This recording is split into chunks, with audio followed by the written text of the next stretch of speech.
Bapak Ibu Jemaat yang terkasih dalam Tuhan Yesus Kristus, marilah kita memulai persekutuan pemahaman Alkitab kita pada hari ini. Kita akan memuji Tuhan dari Ku Masuki Gerbangnya, kita nyanyikan 2 kali.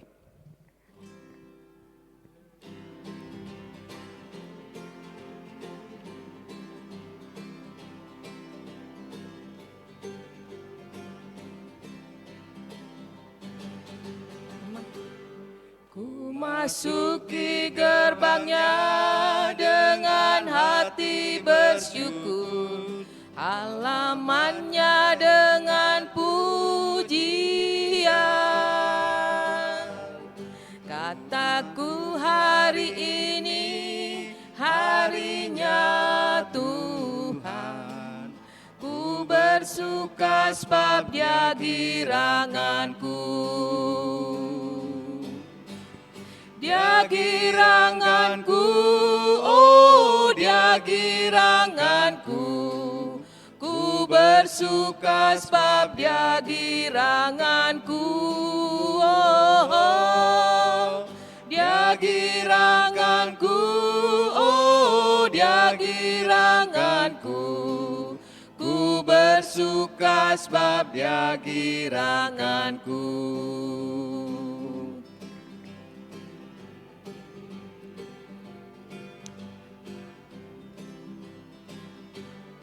Ku masuki gerbangnya dengan hati bersyukur, halamannya dengan pujian. Kataku hari ini harinya Tuhan, ku bersuka sebab Dia giranganku.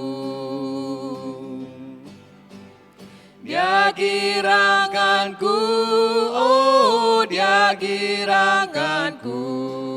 Ku bersuka sebab Dia giranganku, oh Dia giranganku, oh Dia giranganku. Ku bersuka sebab Dia giranganku. Mari kita bersatu menghadap Tuhan untuk memulai ibadah persekutuan kita hari ini. Ya Tuhan, Allah Bapa kami yang bertata dalam surga, terima kasih ya Bapa, segala puji dan syukur kami panjatkan hadirat-Mu atas penyertaan-Mu di sepanjang kehidupan kami. Hingga pada saat hari ini ya Bapa, kami boleh datang, bertemu dan berkumpul untuk memahami Alkitab pada hari ini ya Bapa. Kiranya Kau sertai kami ya Bapa, Kau sertai juga Bapak Pendeta yang akan membawakan pemahaman Alkitab pada hari ini. Kiranya Kau urapi beliau, biarlah firman yang tersampaikan ya Bapa, boleh kami mengerti, boleh kami pahami. Biarlah firman yang kami pelajari pada hari ini ya Bapa, boleh menjadi penuntun dalam kehidupan kami. Sertai juga jemaat-Mu yang mengikuti dalam ibadah pemahaman Alkitab ini ya Bapa, kiranya Kau juga sertai mereka dalam setiap langkah kehidupannya. Kami serahkan semuanya dalam tangan pengasihan-Mu ya Bapa, dari awal pertengahan hingga akhirnya. Terima kasih ya Bapa, kami berdoa dalam nama Tuhan kami Yesus Kristus. Amin. Ya, shalom jemaat Tuhan. Shalom. Ya, bahan PA kita sekarang ini, tema PA kita masih melanjutkan yang 2 minggu lalu, yaitu bagaimana saya dapat mengatasi stres. Kali ini bagian kedua ya. Baik, yang pertama Injil Yohanes ya. Injil Yohanes pasal 8 ayat 14 akan dibacakan oleh Ibu Penatua Rulmi Sumbayak. Yohanes pasal 8 ayat 14. Jawab Yesus kepada mereka, katanya, biarpun aku bersaksi tentang diriku sendiri, namun kesaksianku itu benar, sebab aku tahu dari mana aku datang dan kemana aku pergi. Tetapi kamu tidak tahu dari mana aku datang dan kemana aku pergi. Baik, bagian kedua Injil Lukas. Injil Lukas pasal 4 ayat 42 akan dibacakan oleh Bapak Penatua Simangunsong. Lukas 4 ayat 42. Ketika hari siang, Yesus berangkat dan pergi ke suatu tempat yang sunyi. Tetapi orang banyak mencari dia, lalu menemukannya dan berusaha menahan dia supaya jangan meninggalkan mereka. Dan bagian ketiga akan dibacakan kembali oleh Ibu Penatua Rulmi Sumbayak dari Injil Markus pasal 3 ayat 13. Markus pasal 3 ayat 13. Markus pasal 3 ayat 13. Kemudian naiklah Yesus ke atas bukit. Ia memanggil orang-orang yang dikehendakinya dan mereka pun datang kepadanya.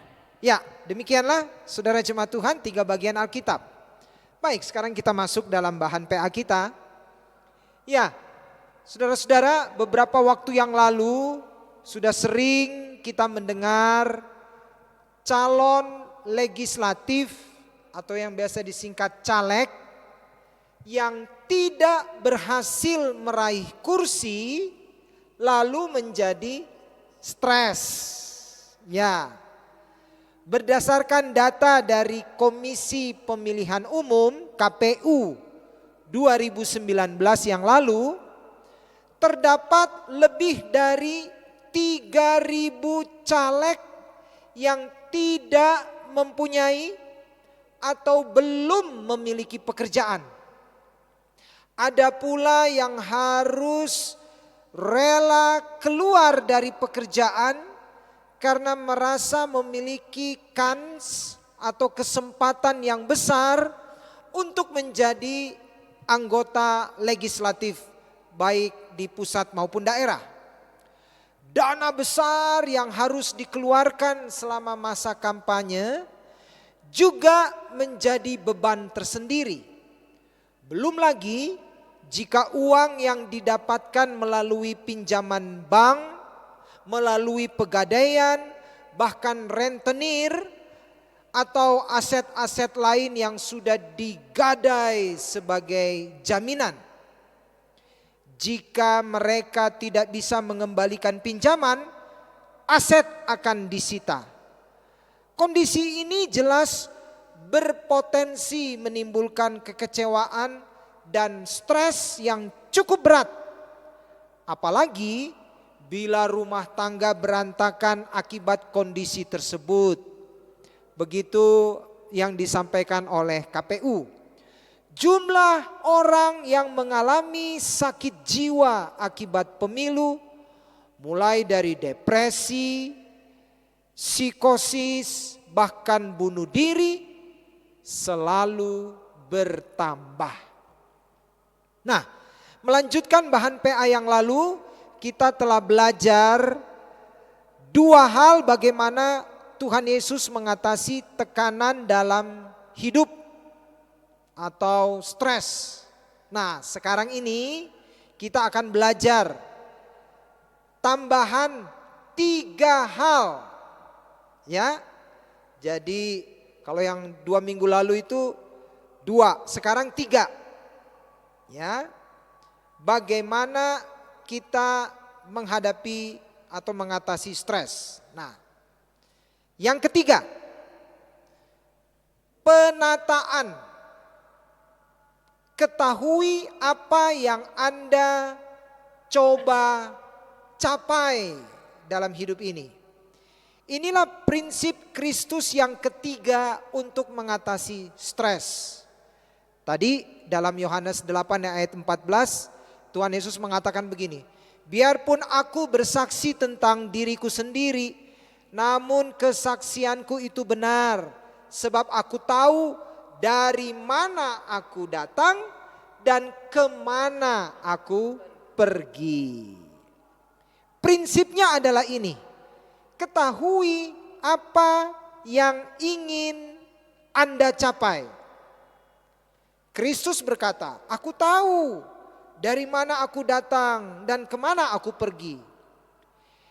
Jika kita tidak merencanakan hidup kita dan tidak menetapkan prioritas-prioritas, maka kita akan ditekan dengan apa yang menurut orang lain penting untuk kita.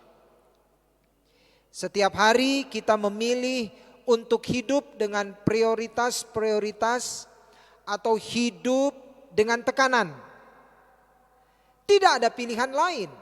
Kita harus memutuskan apa yang penting dalam hidup kita, atau jika tidak, kita membiarkan orang lain mengatakan apa yang terpenting untuk hidup kita. Kita harus menetapkan prioritas atau kita akan hidup dengan tekanan. Nah, itu pilihannya.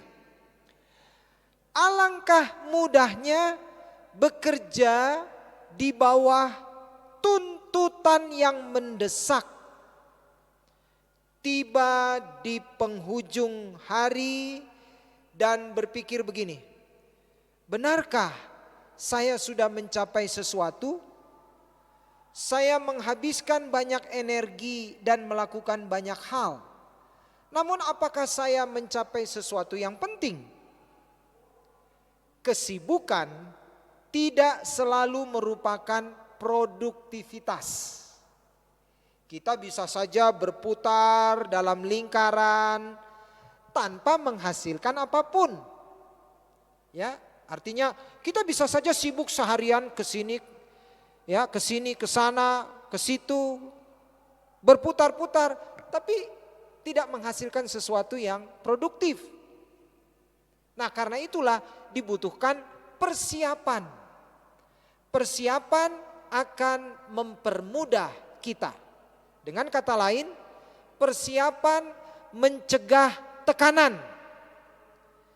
Tetapi kalau kita menunda atau penundaan, justru menciptakan tekanan dalam hidup. Ya, jadi ada apa-apa kita tunda, ada apa-apa kita tunda. Nah, itu yang bisa menekan hidup kita. Tapi kalau kita persiapan, itu mencegah hidup kita dari tekanan atau stres. Pengaturan yang baik dan persiapan yang baik mengurangi tekanan. Karena kita tahu siapa diri kita, siapa yang kita coba senangkan, dan apa yang ingin kita capai. Memiliki tujuan-tujuan yang jelas sangat membuat hidup menjadi lebih sederhana. Luangkan beberapa menit setiap hari dalam doa kita untuk berbicara dengan Allah. Lihatlah jadwal kita sepanjang hari dan putuskan, cara inikah yang benar-benar ingin kutempuh dalam hidupku? Apakah saya bersedia menukar 24 jam dari hidupku untuk aktivitas-aktivitas ini? Ya, jadi luangkan waktu untuk melihat kembali jadwal hidup kita hari ini. Ya, apakah yang akan kita lakukan ini produktif, menghasilkan sesuatu yang baik, atau sia-sia? Nah, itu yang ketiga. Ya, kita tahu apa yang kita mau capai. Yang keempat, konsentrasi, yaitu berfokus kepada satu hal dalam satu waktu. Fokus. Setidaknya beberapa orang berusaha membuat Yesus berputar dari jadwalnya yang telah direncanakan. Mereka ini orang-orang banyak berusaha menyimpangkannya dari tujuannya. Tapi lihat apa yang dilakukan Tuhan Yesus. Pagi-pagi sekali Yesus pergi ke tempat yang sunyi untuk menyendiri. Tetapi orang-orang pergi mencarinya sampai ke tempat itu, dan saat mereka menemukannya, mereka berusaha menahan dia supaya jangan meninggalkan mereka. Lukas 4 ayat 42. Ya. Jadi Tuhan Yesus hendak pergi. namun mereka berusaha menahannya. Nah, beginilah respons Yesus. Juga di kota-kota lain aku harus memberitakan Injil kerajaan Allah, sebab untuk itulah aku diutus. Di ayat 43. Jadi Tuhan Yesus tuh punya fokus. Fokusnya apa? Mengabarkan Injil ke seluruh kota. Ya, itu fokus hidupnya.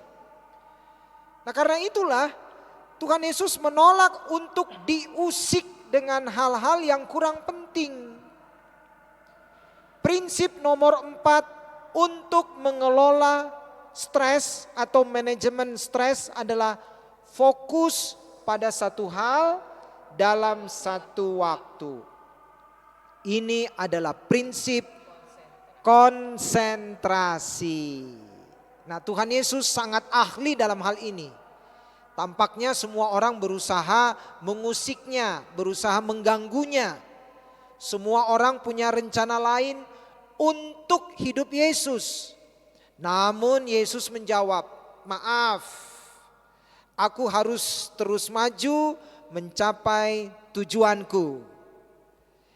Ia tetap melakukan apa yang ia tahu telah diberitahukan Bapa kepadanya, yaitu memberitakan kerajaan Allah. Dia bertekad dan bersungguh-sungguh mewujudkannya. Ada seseorang mengatakan demikian, bila saya mempunyai 30 hal di meja saya untuk dikerjakan, maka saya akan merapikan meja, lalu mengerjakan satu hal demi satu hal. Jadi satu persatu saya akan kerjakan begitu. Ketika selesai, saya mengambil yang lainnya. Selesai lagi, saya ambil lagi yang lain. Begitu satu demi satu. Kita tidak dapat mengerjakan dua hal sekaligus. Ya, kalaupun bisa biasanya kacau tuh. Pasti salah satu kacau. Kita hanya bisa berfokus pada satu hal saja.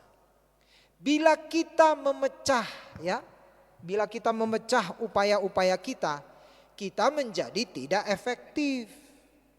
Bila kita mengkonsentrasikan upaya-upaya kita, justru kita menjadi lebih efektif.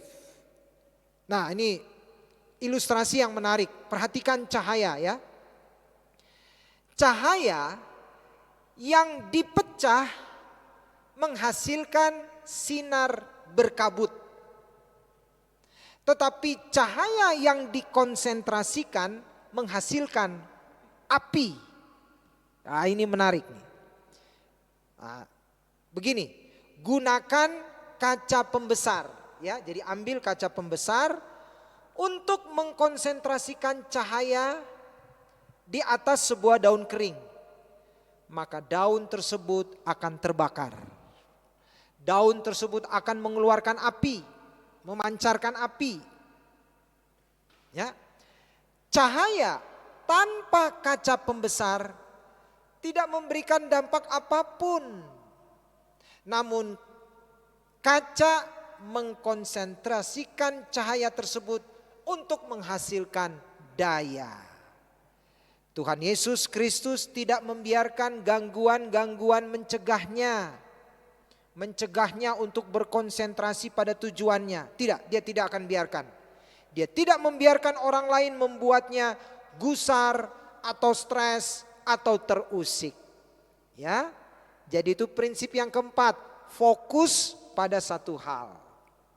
Nah, yang kelima, delegasi. Jangan lakukan semuanya sendiri. Ya. Makanya tadi di dalam cerita dikatakan suatu hari naiklah Yesus ke atas bukit. Ia memanggil orang-orang yang dikehendakinya dan mereka pun datang kepadanya. Di situ Tuhan Yesus menunjuk 12 orang yang dia tetapkan sebagai rasul. Ya, supaya mereka dapat bersama-sama dengannya dan dia dapat mengutus mereka pergi untuk berkhotbah, untuk mengajar. Dengan kata lain, Yesus mendelegasikan otoritasnya. Nah, inilah prinsip kelima dalam mengelola stres, dalam manajemen stres, yaitu jangan mencoba melakukan semuanya sendiri. Gunakan prinsip delegasi. Saudara-saudara, tahukah kita mengapa kita menjadi khawatir dan tegang? Karena kita berpikir bahwa segala sesuatu tergantung pada kita. Kita seolah-olah berkata, inilah saya, sang atlas yang menanggung persoalan-persoalan dunia. Semuanya ada di pundak saya. Seandainya saya melepaskan, dunia akan berantakan. Benar enggak pernyataan itu? Mari kita bertanya kepada diri kita sendiri. Benarkah dunia akan berantakan jika hanya saya yang bersedia menanggung semuanya? Tentu saja tidak. Ya. Perhatikan apa yang dilakukan Tuhan Yesus. Ia mendaftarkan 12 orang itu menjadi muridnya. Dia melatih 12 murid supaya mereka dapat berbagi beban, berbagi tanggung jawab. Dia mendelegasikan pekerjaannya, dia membuat orang lain juga ikut terlibat. Nah, kalau begitu, mengapa kita tidak mendelegasikan suatu pekerjaan? Mengapa kita tidak membuat orang lain terlibat? Mengapa kita mencoba melakukan semuanya sendiri? Biasanya karena dua alasan nih. Alasan pertama adalah perfeksionisme. Kita ingin semuanya sempurna. Kita berpikir gini, jika saya ingin sebuah pekerjaan terlaksana dengan baik, saya akan mengerjakannya sendiri. Ini memang gagasan yang bagus, tetapi sering tidak berjalan dengan baik karena ada begitu banyak hal yang harus kita kerjakan. Padahal kita tidak mempunyai waktu untuk melakukan segalanya. Sungguh hal ini adalah sebuah sikap egois. Ketika kita berkata, tak seorang pun dapat melakukannya seperti saya. Tak seorang pun bisa melakukan sesempurna saya. Ini pernyataan yang egois. Ya. Apakah kita mengira Tuhan Yesus dapat melakukan sebuah pekerjaan dengan hasil yang lebih baik dibandingkan murid-muridnya? Tentu saja Yesus dapat. Tetapi ia membiarkan mereka, murid-muridnya itu mengerjakan pekerjaan itu meskipun ia dapat mengerjakannya dengan lebih baik. Ya. Kita perlu membiarkan orang lain melakukan sejumlah, sebutlah sejumlah kesalahan. Jangan merintangi orang lain dari sebuah proses pembelajaran. Jadi biarkan juga orang lain belajar. Alasan lain, nah ini alasan kedua, mengapa kita tidak mendelegasikan adalah karena ketidakamanan pribadi kita. Merasa kita tidak aman. Ya, orang bilang insecure. Ya, itu istilah keren sekarang ya. Kita merasa tidak aman dalam pribadi kita. Lalu kita mengatakan begini, bagaimana bila saya menyerahkan tanggung jawab ini kepada seseorang dan ia mengerjakannya dengan lebih baik daripada saya? Pemikiran itu adalah semacam ancaman bagi kita. Waduh, jangan-jangan kalau dia kerjakan lebih baik dari saya. Wah, repot nih. Saya jadi nilai saya jadi rendah gitu ya. Kita merasa nggak aman. Jadi pemikiran ini semacam ancaman bagi kita. Tetapi kita tidak akan terancam dengan kemungkinan tersebut jika kita tahu siapa diri kita. Siapa yang kita coba senangkan. Apa yang ingin kita capai. dan hal tertentu apa yang ingin kita fokuskan. Jadi supaya menjadi efektif, kita harus membuat orang lain terlibat. Karena kita tidak dapat berfokus pada lebih dari satu hal dalam satu waktu dan kemudian mengerjakannya secara efektif. Tidak mungkin. Kita harus mendelegasikan pekerjaan ini kepada si A, pekerjaan ini kepada si B, pekerjaan ini kepada si C. Ya, kayak di rumah tangga ya, Bu ya. Ya kan Pak ya? Oh, yang ini bapak yang kerjakan, suami. Oh, yang ini anak yang kerjakan, ya, dan begitu. Kalau bapak yang kerjakan semua, bapak cari nafkah, masak, nyuci apa? Wah, repot nggak? Repot. Ibu juga kan ya? Repot. Udah masak, udah ini semua. Waduh, termasuk naik genteng. Repot. Ya. Nah, demikianlah saudara jemaat Tuhan, bagian kedua, bagaimana kita mengatasi stres, bagaimana mengelola stres dalam hidup kita. Ya, kami berharap jemaat dapat mengikuti dan mengerti akan bahan ini. Ya, sekarang kita masuk dalam pertanyaan untuk kita diskusi. Ada 4 pertanyaan dan kita dibantu oleh para penatua di sini untuk menjawabnya. Pertanyaan pertama, silahkan Ibu Penatua Rulmi Sumbayak membaca dan mencoba menjawabnya. Silahkan Bu. Terima kasih. Pertanyaan pertama, sebutkan tekanan-tekanan hidup yang kita hadapi saat ini. Ya, kalau tadi dalam contoh caleg. Caleg. Nah, ada lagi enggak Bu? Orang yang bisa bikin masalah yang bisa membuat kita jadi stres.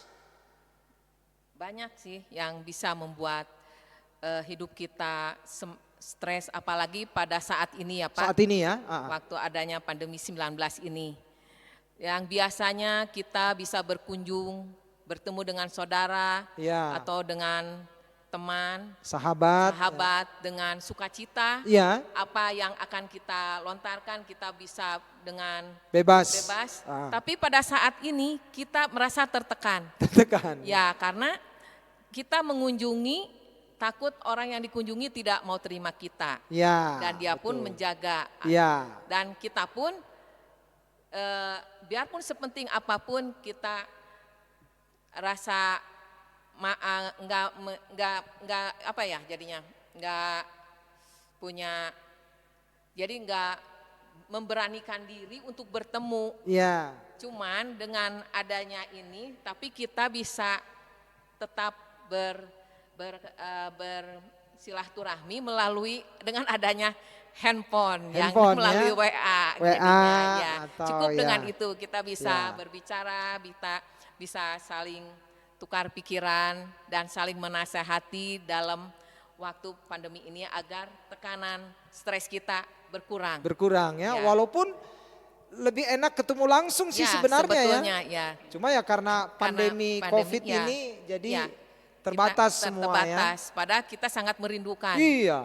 Sangat merindukan sekali. Sudah kangen, sudah Itu dalam hal kita bersilaturahmi, bersosialisasi ya. Dan di dalam ekonomi pun kita ada juga. tertekan. Bagaimana? Ya, mengenai dalam penghasilan. Penghasilan ya. Penghasilan yang agak berkurang. Berkurang. Ya, dalam ya. penghasilan yang biasanya kita bisa menyimpan, Ya. ada uang yang kita simpan untuk saat ini karena memang kita mendapat hasilnya lebih kurang karena dibagi waktu untuk dalam bekerja. Yang dalam sebulan jadi bisa setengah bulan bekerja, setengah bulan di rumah. Jadi otomatis penghasilan berkurang dan menurun. Ya. Dan untuk yang berjualan juga Pak, yang jualan dia lebih banyak berkurang. Karena biasanya dia akan menghasilkan penjualan lebih banyak, sekarang terbatas. Karena orang konsumennya juga terbatas. Gitu. Konsumen juga menghindarkan diri untuk membatasi datang datang dan membatasi untuk pengeluaran keuangannya juga. Gitu. Bagaimana Pak Simangunsong? Ada bisa ditambahkan di poin ini? Tekanan hidup yang kita hadapi. Iya, tekanan hidup juga saat ini mungkin ada juga dalam hal mengenai lapangan pekerjaan. Lapangan pekerjaan ya. Begitu banyak orang yang PHK. PHK, betul. Kemudian dia harus menentukan mau ngapain Iya, setelah ini. iya. Setelah kehilangan pekerjaan, sementara tuntutan hidup mengharuskan dia untuk mencari nafkah. Cari Saya nafkah, lihat, ya. betul. Nah itu kita kadang-kadang mengalami tekanan yang sangat berat. Ya. Ya, sementara kondisi lingkungan atau kondisi saat ini membatasi orang untuk bergerak. Bergerak. Ya, sehingga dia juga bingung apa yang harus dilakukannya. Ya. Nah itu sangat-sangat membuat tekanan yang begitu berat, bisa orang stres, Ya. ya gitu. Ya. Jadi orang dipaksa untuk menentukan apa yang harus dilakukan setelah hal yang biasa dia lakukan itu dibatasi atau mungkin kehilangan gitu. Iya. Ya. Ya, jadi setiap hari berangkat kerja, pulang, dapat penghasilan. Sekarang tiba-tiba kehilangan pekerjaan. Waduh. Sementara tuntutan hidup ya tetap harus dipenuhi. Ya. Waduh. Tetap ada. Ya, berat saat ini ya. Baik. Pertanyaan kedua akan dibacakan Penatua Simangunsong dan menjawabnya. Silakan Pak. Sebutkan hal ketiga dalam mengatasi stres dalam kehidupan. Ya. Hal yang ketiga yang bisa kita lakukan dalam mengatasi stres adalah penataan. Penataan. Apa maksudnya nih Pak? Jadi kita mencoba untuk mengetahui apa yang hendak kita capai. Ya, contohnya tadi saya katakan dalam hal misalnya orang mengalami PHK pada saat ini, ya, sehingga betul. dia harus menentukan sesuatu yang baru yang harus dia lakukan. Ya. Nah, dia harus fokus apa yang harus dia lakukan. Ya, karena kalau tidak fokus kepada satu yang hendak dia lakukan, itu akan justru membuat dia lebih stres lagi. Jadi kita fokus dulu kepada satu hal. Apa yang harus kita lakukan, apa yang harus kita tempuh, kita capai supaya apa yang kita harapkan juga dapat tercapai. Gitu. Jadi fokus kepada satu hal, gitu. Apa yang kita capai. Jadi memang ketika orang menghadapi tekanan hidup ya, banyak yang ingin dia capai, ingin ini, ingin ini. Waduh, akhirnya bingung sendiri. Saking bingungnya malah nggak melakukan apa-apa. Betul, bisa ya. Dia harus fokus nih. Saya harus mencapai yang ini nih, yang A. Udah, kerjakan. Dan di situ kita belajar dari Tuhan Yesus ya. Tuhan Yesus fokus hidupnya memberitakan Injil. Ya, memberitakan Injil keselamatan yang berpusat pada dirinya sehingga apapun yang mengganggu dia singkirkan. Tidak. Orang mencoba menahannya, ya, orang mencoba mengangkat dia menjadi raja Israel, tidak. Bukan itu tujuan hidup saya. Tujuan hidup saya ialah mengabarkan Injil, menjadi juru selamat. Ya. Ada yang Ibu mau tambahkan? Cukup ya? Oke. Pertanyaan ketiga akan dibacakan oleh Ibu Penatua Rulmi dan menjawabnya. Ya. Pertanyaan ketiga, sebutkan hal keempat dalam mengatasi stres dalam kehidupan. Ya. Jadi kita dalam mengatasi stres dalam kehidupan pada saat ini. Ya, yang keempat ya. Kita harus berfokus pada satu hal. Fokus. Dalam satu hal dalam satu waktu. Contohnya apa tuh Bu? Kita harus terus maju mencapai tujuan. Jadi kita harus mempunyai tujuan atau rencana. Ya. Padahal kita maunya ini. Nah, bagaimana tuh? Nah, kita mengerjakan satu dulu kita fokuskan. Nah, baru kita jalanin. Setelah itu selesai, boleh kita cari yang lain gitu. Jadi satu demi satu. Kita selesaikan. Iya. Bila tidak semuanya tidak jadi masalah. Yang penting kita bisa mengerjakan dengan fokus. Sudah berusaha. Satu ini kita selesaikan. Lalu satu ini lagi ya. Gimana Pak? Ya, itu juga sama aja dengan yang kita terjadi sehari-hari di rumah juga demikian. Misalnya gitu. kita tidak bisa mengerjakan semuanya dalam satu rumah itu secara bersamaan dengan kita sendiri melakukannya gitu. Iya. Pasti satu-satu dulu, mana Ya. yang kita kerjakan satu dulu selesai, kemudian kita kerjakan yang lainnya Ya. gitu. Sehingga semuanya dengan harapan bisa terselesaikan dengan baik. Dengan baik, gitu. ya. Kalau kita cuma setengah-setengah dari mana semua tidak akan menjadi selesai. Iya. gitu kan? Ini Nggak ada setengah, ini setengah, ini setengah, Ya, nggak ada nggak yang akan selesai. beres. Gitu. Iya. Jadi satu dulu kita kerjakan, kita selesaikan dengan baik, baru kita bisa mengerjakan yang lainnya. Gitu. Jadi misalkan ibu nih banyak piring yang mau dicuci, ibu cuma cuci ada 10 piring, yang ibu cuci cuma 5. Ya. Terus pindah lagi. Pindah lagi, Ya. ngepel, Ya. ngepel cuma dari depan sampai ruang tamu, Ruang tamu, tapi iya. kamar-kamar Kamar enggak. tidak, Iya. ya. Nyuci pakaian cuma pakaian suami, pakaian anak enggak. Tidak. Waduh, gimana tuh ya? Tetap berantakan. Berantakan ya. Ya. Paling bagus ya udah cuci piring bereskan. Ya. Udah itu ngepel bereskan. Yang lain gitu Ya. juga ya Pak ya. Iya, satu demi satu. Jadi kita nggak akan tertekan. Tidak. Iya, banyak yang begitu kan ya. Aduh, ini belum selesai. Udah ngerjakan ini. Iya. Aduh, ini belum selesai. Stres sendiri. Bingung akhirnya. Bingung. Ya. Bingung, mana yang mau dikerjakan menjadi bingung. Akhirnya bilang, aduh kepala saya mau pecah nih. Ya iya, karena nggak selesai. Ya, selesaikan satu demi satu lah. Ya. Tapi kadang-kadang pasangan kita juga yang di rumah juga nggak ngerti ya. Sehingga kita bilang, biasanya kita bilang apa? Kamu nggak lihat, saya lagi kerjakan ini nih. Saya harus selesaikan Ya, dulu. belum selesai.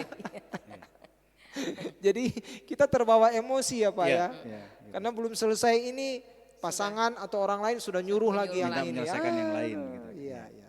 Baik, yang keempat Pak Yang Simangunso. keempat, sebutkan hal kelima dalam mengatasi stres dalam kehidupan. Hal kelima yang bisa kita lakukan dalam mengatasi stres adalah delegasi. Jadi jangan melakukan segalanya itu sendiri. Sendiri, Kita jangan. butuh bantuan orang lain, Orang lain. gitu. Sama dengan yang tadi kita ilustrasikan misalnya dalam kehidupan di rumah kita. Kita tidak bisa melakukan sendiri, Ya. gitu. Kita butuh bantuan orang lain, siapa yang ada di rumah itu, entah Ya. itu istri, suami ataupun anak. Ya. Sehingga semuanya bisa tercapai dengan baik, Ya. gitu, sesuai dengan yang kita harapkan. Walaupun gitu. yang dia kerjakan mungkin tidak sebaik kita, nggak apa-apa. Ya tidak ada sesuatu yang sempurna, Sempurna, tidak tapi ada ya. minimal kita berusaha untuk menyelesaikan itu dengan baik, Dengan baik, gitu ya. Begitu juga dengan hal-hal yang lain misalnya gitu. Apabila kita berwirausaha ataupun kita membuka satu usaha di rumah atau apa, tentunya kita juga membutuhkan orang lain. Orang lain. Kita tidak bisa melakukannya sendiri gitu ya. Misalnya untuk mencari barang misalnya begitu, kita membutuhkan juga bantuan dari orang lain. Atau misalnya kita ingin menjual barang, kita juga membutuhkan orang lain tentunya dalam hal Gojek ini. gitu ya, Iya, untuk kirim barang kita Iya, ya. jadi hal-hal Atau yang dapat sendiri. membantu supaya tujuan kita tercapai. Tercapai. Jadi kita tidak bisa melakukannya sendiri juga. Tadi seperti yang dikatakan Pak Pendeta, Tuhan Yesus pun demikian gitu. Dalam Ya. arti dia mencari orang-orang, Memanggil murid-murid. murid-muridnya Ya. untuk membantu menyebarkan Kerajaan firman Allah. Walaupun yang dikerjakan muridnya pasti tidak sebaik kalau Tuhan Yesus lakukan sendiri. Iya, gitu. Tapi tetap Tuhan Yesus mendelegasikan. Mendelegasikan ya. gitu. Karena kalau kita sama-sama fokus kepada satu tujuan, apapun caranya, tentunya itu bisa menunjang atau mendukung apa yang hendak kita capai. Gitu. Iya, iya. Ya, kebanyakan memang orang tidak mau mendelegasikan karena kamu pasti pekerjaanmu jelek, nggak bisa, Iya. nggak bisa, nggak bisa. Iya, iya. Kita merasa kitalah yang paling sempurna. Iya. Akhirnya kita tertekan Tertekan sendiri. sendiri. Ya. Gitu. Karena kan orang justru mungkin dia lebih baik melakukannya dibanding Iya. dengan kita. Karena mungkin dia sudah paham, kita Iya. masih baru seperti Iya. itu. Nah gitu. Jadi Itu. itu juga salah satu bahwa kita juga harus fokus kepada apa yang kita lakukan gitu. Iya. Tidak idealisme lah Iya. gitu. Iya. Karena idealisme atau perfeksionisme yang terlalu besar itu juga cenderung tidak baik. Tidak seperti baik, itu. iya. Menekan malah. Menekan, Iya, gitu, malah iya. menekan diri Menekan. sendiri ya. Iya, gitu. Iya. Dengan keegoisannya Iya. lebih menekan lagi. Dan sebenarnya apa yang kita anggap sempurna belum tentu loh benar-benar sempurna. Iya. Iya. Iya, belum tentu. Siapa tahu ada yang lebih ahli dari kita mengatakan, kamu bilang itu sempurna, itu mah nggak ada apa-apanya. Ya, jadi ya sudahlah. Kita nggak bisa melakukan sesuatu Sendiri. sendirian, nggak bisa. Kita butuh orang lain. Delegasi. Ya, baik saudara jemaat Tuhan, kami berharap bagian kedua, bagaimana mengatasi stres ini, kiranya dapat kita pahami bersama. Dan ini menyangkut kehidupan kita sehari-hari ya. Iya, betul. Dan ternyata Tuhan kita Yesus Kristus sangat ahli ya. Nah, kita akan ketemu lagi 2 minggu yang akan datang masih tentang ini. Bagian ketiga, bagaimana mengatasi stres dalam kehidupan. Ya, saya berikan kembali kepada liturgos. Baik, terima kasih Bapak Pendeta. Kiranya kita semua dapat lebih memahami dari firman Tuhan yang telah kita renungkan pada hari ini. Bapak Ibu Jemaat, sebelum kita mengakhiri pemahaman Alkitab hari ini, kita akan memuji Tuhan dari Ku Tahu Siapa Yang Pimpin 2 kali.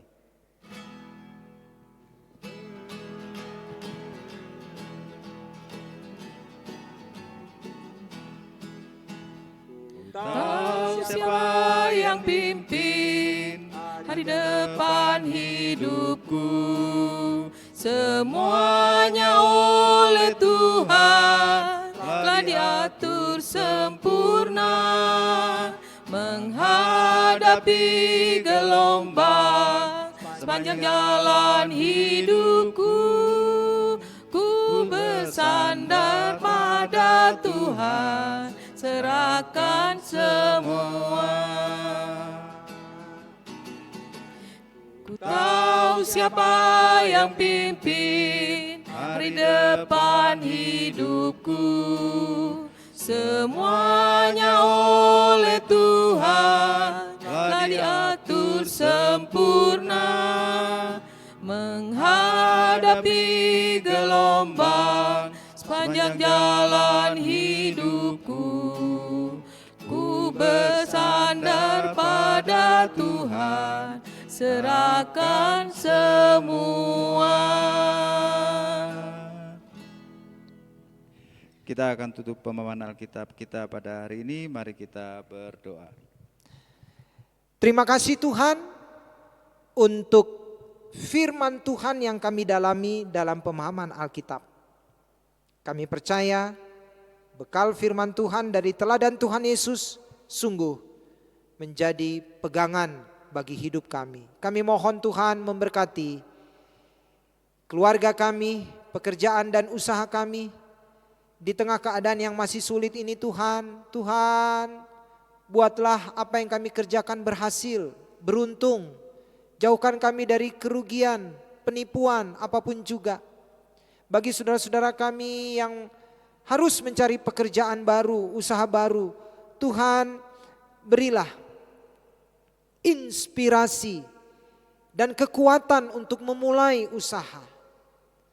Berilah semangat untuk memperjuangkan dan mengembangkan usaha. Tolong ya Tuhan. Berkati anak-anak kami yang masih harus belajar dan berkuliah dari rumah, supaya anak-anak kami tetap semangat, berprestasi dan maju. Dan anak-anak kami yang sudah lulus kuliah harus mencari pekerjaan, juga Tuhan tolong untuk mendapatkannya. Tuhan tolong juga saudara-saudara kami yang sakit, yang lanjut usia dan dalam pemulihan, terutama mereka yang harus dirawat karena terpapar virus corona atau yang sedang mengisolasi diri. Tuhan berkati segala upaya mereka ya Tuhan, supaya mereka segera pulih. Bapa dalam sorga, berkati anggota-anggota di wilayah kami, supaya persekutuan wilayah kami, di dalamnya kami terus saling mendukung, saling mendoakan, saling menopang, saling tolong menolong. Bapa, kami juga menyerahkan pertumbuhan jemaat kami agar kami terus bertumbuh dalam persekutuan, kesaksian dan pelayanan. Terima kasih Bapa. Kami berdoa di dalam nama Tuhan Yesus Kristus. Amin. Demikianlah saudara jemaat Tuhan, ibadah pemahaman Alkitab kita pada sore menjelang malam ini. Sampai berjumpa minggu depan di dalam persekutuan rumah tangga. Shalom.